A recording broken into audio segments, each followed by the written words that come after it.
Coba kita renungkan. Kalau dalam hidup kita selama ini kita punya masalah, sepertinya kita masih kurang baik. Karena kalau kita ada masalah, pasti masalah itu muncul dari keburukan-keburukan kita. Bisa keburukan hari ini, bisa keburukan kita yang di masa lalu. Nggak mungkin karena kebaikan, pasti keburukan. Keburukan hari ini atau keburukan kita di masa lalu. Tinggal kita mengevaluasi keburukan itu. List kesalahan kita yang harus kita perhatikan, bukan list kebaikan. Lalu kita coba renungkan, kayaknya saya masih kurang baik nih. Yuk, tingkatkan lagi kebaikan kita. Hubungan dengan Allah perbaikin lagi. Datang ke rumah Allah seringin lagi. Terutama di prime time. Apa prime time-nya? Subuh. Itu waktu favorit tuh. Mengangkat kedua tangan lebih lama lagi. Terutama di waktu yang Allah sendiri turun ke langit dunia. Udah gitu Allah bertanya, hal min dihajah, hal min taib. Ada nggak hambaku yang butuh sesuatu biar aku kasih? Ya Allah butuh. Allah tahu kan butuhnya apa? Ya tahu kamu, kalau kamu masih jodoh, nggak mungkin yang lain. Kalau Allah tahu jomblo. Apa sih masalah jomblo yang paling utama selain itu kan? Kita mah boleh lapar, kita boleh lapar perut, kita boleh nggak jelas hidupnya, tapi hati harus terisi ya. Kalau itu udah ada, nggak makan juga nggak masalah. Yang penting siangnya makan, paginya doang yang enggak. Nah ini teman-teman, artinya kita coba perbaiki lagi hubungan kita dengan Allah. Dan jangan pernah ragu bahwa hubungan kita kalau semakin baik dengan Allah, hidup kita susah itu nggak ada. Nggak ada pasangannya kayak gitu tuh nggak. Makin baik hubungan kita dengan Allah, hidup kita makin mudah. Makanya ini sekedar inspirasi aja. Saya baru juga dapat sharing dari seorang teman tadi. Beliau cerita dulu sebelum hijrah di sebuah pekerjaan yang nggak halal. Beliau ngerasa hidup beliau penghasilannya tuh kayak lancar gitu, banyak untung besar segala macam. Tapi setelah beliau hijrah, beliau ngerasa sekarang kenapa kok penghasilan saya jadi kayak berkurang Ustadz. Jadi malah susah, finansial saya tuh bermasalah Ustadz. Saya tanya, dulu sebelum hijrah emang ada masalah apa? Masalahnya sih saya punya hutang 47 miliar. Makanya saya hijrah. Tapi setelah saya hijrah kok saya penghasilannya jadi susah Ustaz, nggak kayak dulu lancar. Saya balik tanya, memangnya dulu Bapak bagaimana disebut penghasilan lancar sementara utangnya 47 miliar? Itu bukan penghasilan lancar, itu bukan rezeki, itu bukan keberlimpahan, itu minus 47 miliar. Sejak hijrah beliau ngerasa penghasilannya susah. Enggak, justru sejak hijrah penghasilan beliau mungkin nggak bertambah, tapi minusnya nahan segitu aja, jangan nambah lagi gitu. Pelan-pelan berkurang minusnya. Jadi misalnya 20 miliar, 10 miliar, dan ini uang semua ini. Saya juga kaget, 47 miliar, langsung berhitung gitu. Beli kerupuk berapa misalnya, beli bakso, lumayan banyak kan ya. Orang sering salah paham, dia ngerasa bahwa dulu sebelum hijrah lancar, padahal nggak lancar penghasilannya, lancar hutangnya. Setelah berhijrah mungkin seret gitu, tapi hutangnya juga seret. Penghasilannya Allah akan perbaiki secara bertahap. Kayak orang sembuhnya pelan-pelan. Pertama mungkin hilang dulu panasnya, kemudian mulai hilang radangnya, kemudian mulai lemesnya hilang, udah agak sehat, bertahap. Artinya teman-teman nggak mungkin bersilangan, sehingga kita coba belajar yakin. Wa may yattaqillah, pasti yaj'al lahu makhraja. Jadi kalau kita berbuat baik, nggak usah khawatir, kebaikan kita tuh nggak bakalan sia-sia, nggak bakalan. Berdoa nggak bakalan sia-sia.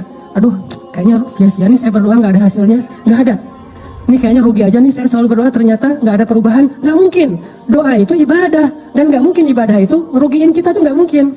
Terus mana hasilnya? Mungkin kita belum paham tentang fikih doa, belum paham bukan tentang tata cara doanya, hikmah bagaimana cara Allah mengabulkan doa. Dikabulkan pasti, kalau nggak ada penghalang.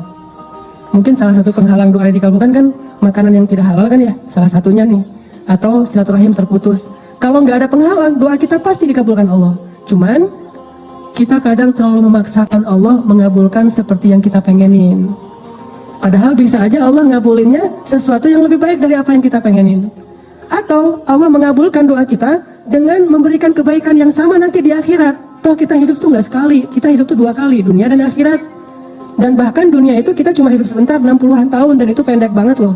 Kita nggak pernah ngebandingin sih, makanya nganggap kayak usianya panjang 60 tahun. Coba bandingkan dengan umat kaum Nabi Solih, kaum Ad dan Samud, berapa usianya? Rata-rata 1500 tahun, 2000 tahun.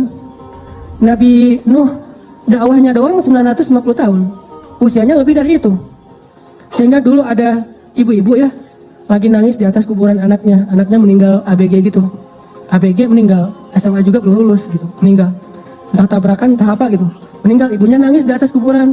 Nah, kasihan kamu ya, meninggal muda, belum sempat menikmati hidup, gitu-gitu dan merintih, meratap lewat seorang ulama di zaman itu, umat Nabi Solih. Ibu, kenapa menangis? Ini anak saya meninggal muda, kasihan. Emang usia berapa dia meninggal? Masih ABG. Berapa? 300 tahun. 300 tahun ABG coba. Terus ulama ini bilang, wah ibu, bersyukurlah dikasih usia 300 tahun, karena nanti akan muncul suatu generasi, suatu umat yang usianya hanya 60 tahun. Ibu ini kaget, hah? Manusia 60 tahun? Gak salah tuh. Kita 60 tahun tuh udah lama loh. Bagi mereka 60 tahun itu gak ada apa-apanya. Sampai ibu itu mengatakan, kalau saya cuma dikasih usia 60 tahun, bakalan saya pakai itu seumur hidup saya hanya dengan 1 kali sujud. Bayangin sujudnya aja 60 tahun. Kita sujud panjang dikit, gak bangun-bangun, ketiduran kan. Sholat imamnya baca agak panjang dikit, berdiri sebelah kaki, aduh pegel sebelah gantian gitu. Kayak orang sholat tarawih agak panjang dikit kan mulai batuk pojok sana, bersin pojok sana, wah ada aja, tiba-tiba banyak sakitnya. Umat Nabi Solih ibadahnya sujudnya doang 60 tahun. Bahkan Allah menciptakan malaikat setiap hari khusus tugasnya untuk sujud pada Allah. Jadi diciptain langsung sujud dan tidak bangkit dari sujudnya sampai hari kiamat. Berapa jumlahnya? Sehari 70.000 malaikat. Setiap hari Allah menciptakan 70.000 malaikat yang tugasnya itu untuk sujud, memenuhi Baitul Ma'mur, memenuhi langit dunia. Sehingga Baitul Ma'mur itu kata Nabi sesek luar biasa.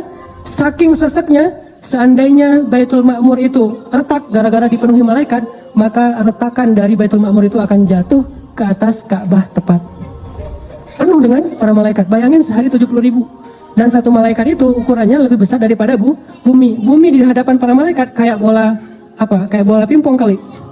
Jibril doang, satu Jibril ketika menyampaikan wahyu kepada Rasulullah, itu kan Jibril dengan wujud aslinya tuh. Kemana Nabi ngelihat ke langit itu ada wajah Jibril. Di situ Jibril, semuanya dipenuhi oleh Jibril. Nabi lari, dipanggil sama Jibril, ya Muhammad, jangan lari, saya Jibril, kamu Rasulullah. Nabi takut karena gak kenal sama Jibril. Tiba-tiba di follow gitu kan sama Jibril. Wah ini siapa nih followersnya? Bener lagi followersnya Jibril. Bayangin Allah menciptakan 70.000 malaikat yang tugasnya cuma untuk sujud. Jadi artinya kita hidup itu nggak cuma di dunia, kita hidup 2 kali, dunia dan akhirat. Dan adegan kehidupan akhirat yang kita tahu itu terlalu disingkat oleh kita. Padahal satu ayat itu kalau dibedah bisa sampai 100 bahkan 1000 tahun. Ada banyak sekali adegan-adegan di akhirat yang kita jarang memikirkannya. Dan adegan itu pasti akan kita lalui, kita jalani. Sehingga kalau doa kita nggak dikabulkan di dunia, nggak masalah, tetap kebaikan. Nanti kita dapatkan ketika di padang mahsyar. Misalnya, ya Allah, mudah-mudahan saya bisa punya kendaraan. Masa naik angkot terus? Masa jalan kaki terus? Pengen punya motor juga nggak apa-apa ya Allah. Makanya kalau minta jangan tanggung-tanggung. Mobil ya Allah. Atau nggak usah mobil, roda 3 juga nggak masalah. Demo ya. Ya Allah, saya pengen punya kendaraan. Doa, pengen punya kendaraan. Ternyata qadarullah, dalam sekian lama dia berdoa nggak punya kendaraan. Meninggal masih jalan kaki. Atau paling-paling sepeda ontel. Nggak punya kendaraan bermotor. Apakah doa dia sia-sia? Nah, berarti kalau nggak dikabulkan sejak dia hidup di dunia, nanti dia di surga tuh atau di padang mahsyar udah punya kendaraan. Kok tiba-tiba datang kayak Alphard gitu kan di padang mahsyar itu, dijemput gitu. Silakan Mas, ini apa nih kok ada Alphard di padang mahsyar gitu kan ya? Toyota. Kenapa nih kok ada Alphard di padang mahsyar? Kan dulu Mas berdoa pengen punya Alphard. Ya udah karena nggak dikabulkan di dunia, dikabulkan di surga. Wah bener nih bener ya, udah jalan lancar tuh. Yang pasti dia dapat apa yang dia minta. Terus kenapa kita ragu-ragu minta sama Allah yang terbaik? Kalau nggak dapat di dunia ya dapat di akhirat, sama aja kan? Yang sama-sama hidup kok, malah di sana lebih butuh dari apa yang kita dapetin di dunia.